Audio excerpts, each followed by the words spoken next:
श्री गोवर्धन महाराज महाराज तेरे माथे मुकुट विराज रहे। श्री गोवर्धन महाराज महाराज तेरे माथे मुकुट विराज रहे। तेरे माथे मुकुट विराज रहे। तेरे माथे मुकुट विराज रहे। तेरे माथे मुकुट विराज रहे। तेरे माथे मुकुट विराज रहे। श्री गोवर्धन श्री गोवर्धन जय हो। श्री गोवर्धन महाराज महाराज तेरे माथे मुकुट विराज रहे। श्री गोवर्धन महाराज तेरे माथे मुकुट विराज रहे।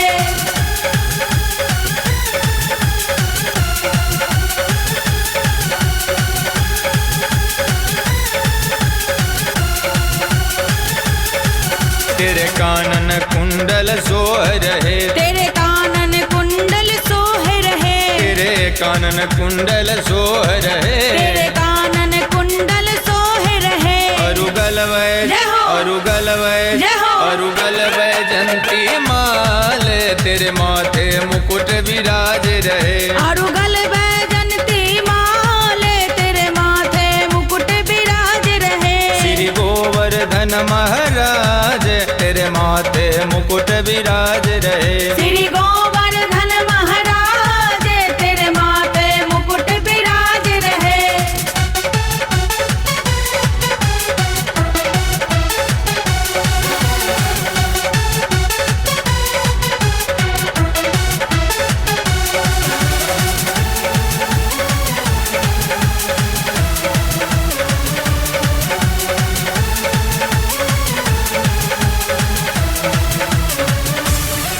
तेरे मुख पे मुरलिया सोह रही। तेरे मुख पे मुरलिया सोह रही। तेरे मुख पे मुरलिया सोह रही। तेरे मुख पे मुरलिया सोह रही। तेरी थोड़ी पे जय हो। तेरी थोड़ी पे जय हो। तेरी थोड़ी पे हीरा लाल तेरे माथे मुकुट विराज रहे। तेरी थोड़ी पे हीरा लाल तेरे माथे मुकुट विराज रहे। श्री गोवर्धन महाराज तेरे माथे मुकुट विराज रहे। श्री गोवर्धन महाराज तेरे माथे मुकुट विराज रहे।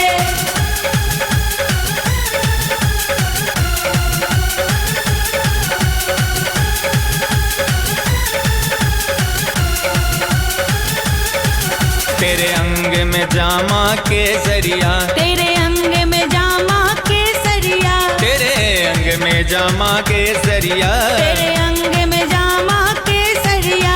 अरु पटका जय हो। अरु पटका जय हो। अरु पटका लाल गुलाल तेरे माथे मुकुट विराज रहे।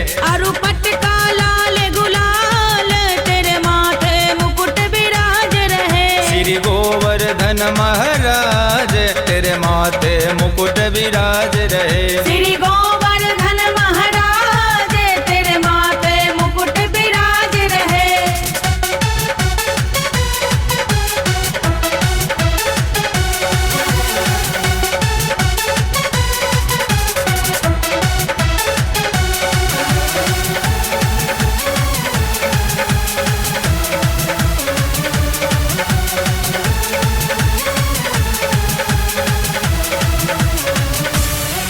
तो पे पान चढ़े तो पे फूल चढ़े। तो पे पान चढ़े तो पे फूल चढ़े। तो पे पान चढ़े तो पे फूल चढ़े। तो पे पान चढ़े तो पे फूल चढ़े। तो पे दिए जय हो। तो पे दिए जय हो। तो पे दिए जड़े दिन रात तेरे माथे मुकुट विराज रहे। तो पे दिए जरे दिन रात तेरे माथे मुकुट विराज रहे। श्री गोवर्धन महाराज तेरे माथे मुकुट विराज रहे। श्री गोवर्धन महाराज तेरे माथे मुकुट विराज रहे।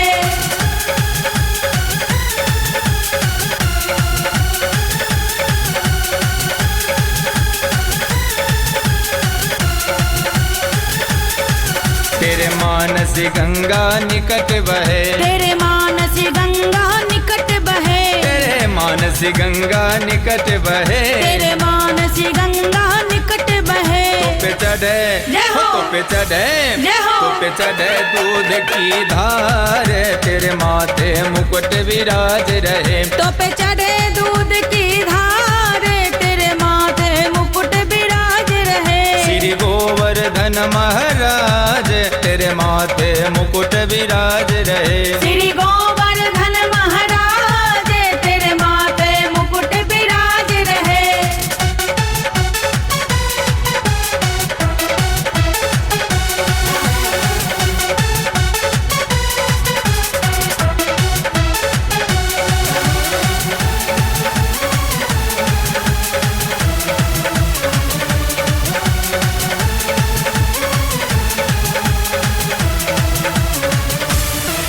तेरी सात कोस की परिक्रमा, तेरी सात कोस की परिक्रमा, तेरी सात कोस की परिक्रमा। तेरी सात कोस की परिक्रमा। अरु चकले जय हो। अरु चकले जय हो। अरु चकले स्वर विश्राम, तेरे माथे मुकुट विराज रहे। अरु चकले स्वर विश्राम, तेरे माथे मुकुट विराज रहे। श्री गोवर्धन महाराज, तेरे माथे मुकुट विराज रहे। श्री गो